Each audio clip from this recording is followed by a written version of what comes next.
What's up? So in today's video, we're going to talk about Seneca. And the last video, we talked about the Spartan soldier Isidus, who he basically went and attacked the Theban army without any spear, without any armor, just a spear in one hand and a sword in the other hand. So if you want to hear more about that, go check out the last video that I just posted. And in today's video, we'll talk about Seneca, who is a prominent figure in Stoic philosophy.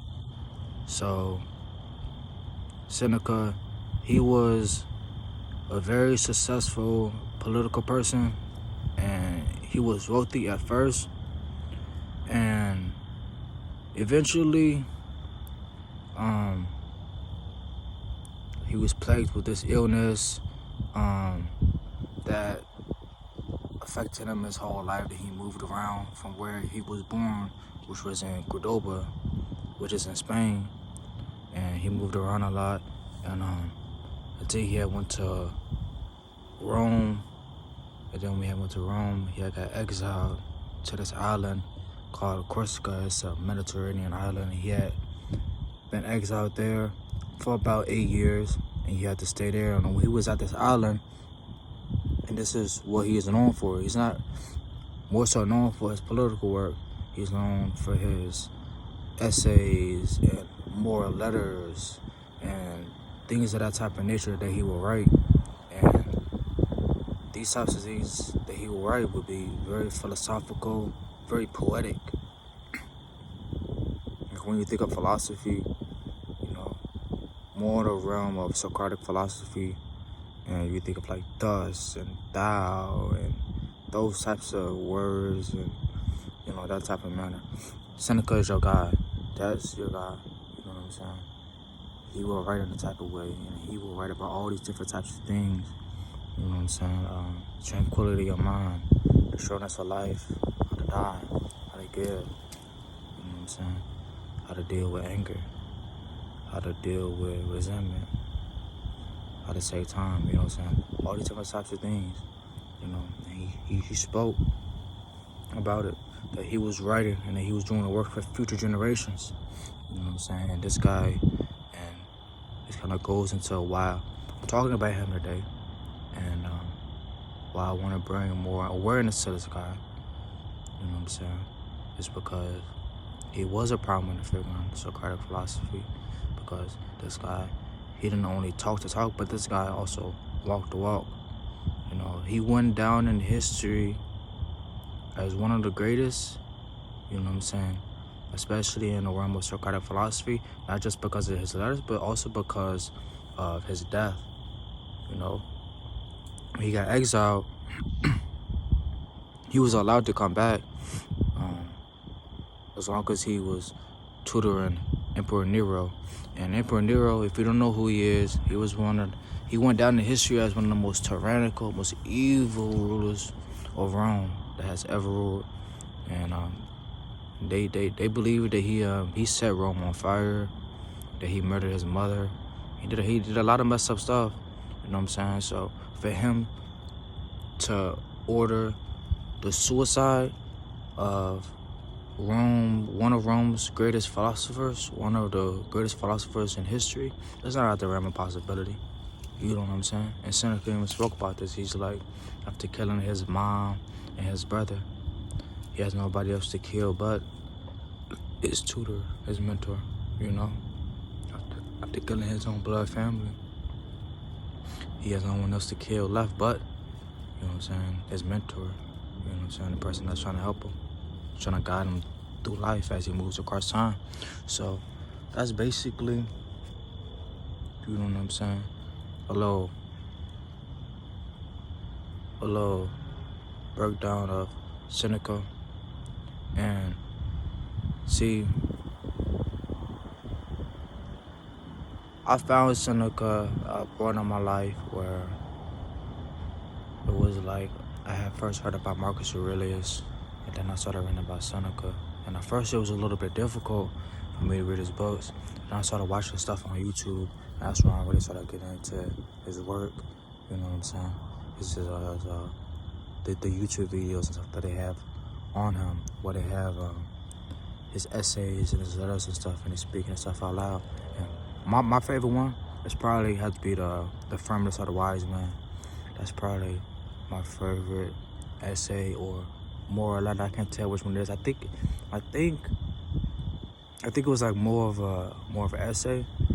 And man, the type of mental adjustments and the type of ways that this guy could think, the kind of conceptualizations that he could come to, you know what I'm saying? And don't get him mistaken that this guy was wealthy. You know, don't get him mistaken that this guy was wealthy, because he was exiled, you know what I'm saying? He endured that for 8 years, and he talks about, like, I eat merely to satiate my hunger. I drink merely to satiate my thirst. You know, one should wear just enough clothing just to keep out the cold. So, you know what I'm saying? This is like this guy who was also known while he was in political office to be a wise guy. One of the most wisest, maybe the wisest political figure. You know what I'm saying? He was well known for that, you know, and for him to be exiled, you know what I'm saying, lose all his wealth, lose all his stuff, and then finally get stuck to this island, for him to deal with it in such a manly manner, you know what I'm saying? For him to write these letters and these moral essays and these things to people, it says a lot about the man. You know what I'm saying? I respect, and I think a lot of other people respect somebody who could go through hard times and still be able to treat other people well, who's still able to be virtuous, because it's not easy. It's such a hard thing to do, you know. And things that tend to be hard to do, things that few people are able to do, tend to be the things that gets our eyes all cockeyed, or like, oh man, like it wows us, you know what I'm saying? It shows a human potential, you know what I'm saying? We kind of infatuated with ourselves, you know what I'm saying? And that's kind of a manifestation of that, you know? So, nonetheless, you know what I'm saying? I haven't gotten to the best part. So, Seneca, when he was to go to the Nero thought that he was one of the people that was involved in this plot to kill Emperor Nero, because he's powerful people. They basically got fed up with Nero. They was like, fuck this guy. We don't have to deal with this guy. Man, let's team up together and let's take him out. You know what I'm saying? They did it before in the past. You know, they did it with Julius Caesar. You know what I'm saying? And they did it with, you know what I'm saying, Roman emperors alike. You know? And they thought that Seneca, that he was part of that bunch. And they had went to him. The Emperor Nero had sent his goons to Seneca and had ordered Seneca to commit suicide. Seneca was like, okay. He didn't give a shit. You know what I'm saying? He was like, all right, whatever. You know? He speaks about it. You know what I'm saying? The letter's about how to die. And it shows that this guy, you know what I'm saying, he didn't just speak about, you know what I'm saying, this fearlessness of death, you know what I'm saying, and taking on the burden of being with your head up high, your shoulders out, your chest out, you know what I'm saying.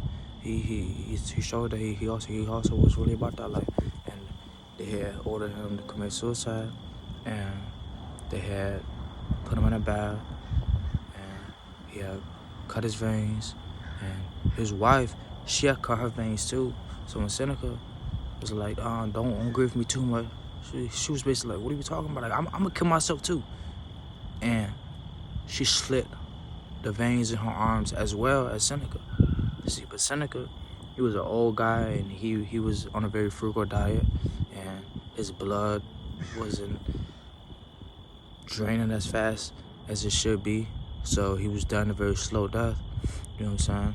So he slit his knees and he slit his ankles as well to further the process of him dying, so he could bleed out faster. And his wife was agonizing, he was agonizing, and he was like basically tired of his wife watching him agonizing, and him watching his wife agonizing. And he basically ordered his wife to go to another room, and Nero basically was like, "I spare her," and they attended to her wounds. And Seneca, he sat there, but it was taking too long, and it was like, "All right, give me some poison." And they gave Seneca some poison, and he drank the poison, but it had little to no effect on him. You know what I'm saying? Kind of like, you know what I'm saying, Socrates. You know what I'm saying? They gave Socrates poison. They gave him hemlock poison. You know what I'm saying? The philosopher Socrates, who started Socratic philosophy, they gave him hemlock poison, and he died from it. You know what I'm saying? I don't know what type of poisons they gave Seneca, but whatever they gave him, it didn't work. Nonetheless, after he drank the poison, it had little to no effect on him. He's like, all right. Then they put him in some warm water, in some warm bath water, and that furthered the bleeding and maybe even furthered the effects of the poison. And eventually he succumbed to his injuries and basically finished him off when they put him in the hot water. And there's paintings, and they even found I think it's called some type of like statue or something like that in the 16th century of Seneca, who they believe to be Seneca. It's this old guy, and he's dying very slow death, and they believe that it's Seneca. And basically, this guy is a prominent figure, you know what I'm saying? He's like the founding fathers of philosophy. You know, they got like the founding fathers of United States of America, Abraham Lincoln, George Washington. You get it? He's kind of like up there, you know what I'm saying? Seneca, Marcus Aurelius, Socrates, Plato, Aristotle, you know what I'm saying? So he's right up there with them, you know what I'm saying? And this is a very respectable man, you know what I'm saying? Like, don't take what I say and then just let it be that. No, I want you, you know what I'm saying, to learn a little bit more if you can. Like, what I say, it's cool, you know what I'm saying? You say and leave it at that, you know what I'm saying? Because I do give you adequate information, but I would like you to learn more about these things on your own. You know what I'm saying? That goes into a little bit more of depth. I'm just trying to bring more awareness to these things, you know? And Seneca, he's a damn good person to bring awareness to. Man, he could transcend your suffering, man. You know? Life is all about how you make it. It's all about how you view it. You know what I'm saying? You can make a mental adjustment to get you out of any situation. You know what I'm saying? Whether you're in isolation or in jail, whether you get hit by a car and lose a leg, whether you go deaf, whether you lose a loved one, whatever type of situation life happens to you, you can always make a mental adjustment to get you through that situation, so you can look at things in a different light. You know what I'm saying? Prevail amongst the suffering. You know what I'm saying? And Seneca, you know what I'm saying, he's a very, very, very, very, very wise guy. You know what I'm saying?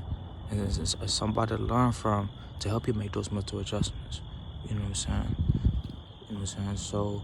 So when you feel like being virtuous, so when you know what I'm saying, feel the burden of being weighing down on you, you know what I'm saying? You read from Seneca or your Bible or something I like, you know what I'm saying? I'm trying to help to give you more options and such things alike, so you better make the mental adjustments. And I find Seneca, much many others, but one of the main people being Seneca, you know what I'm saying, to help you rise amongst yourself in the life, you know what I'm saying, help you run into less storms as you move across time, you know what I'm saying. I think it was Marcus Aurelius that said that you can't set the crooked straight without a ruler, you know what I'm saying. You need something to measure it up against, you know what I'm saying.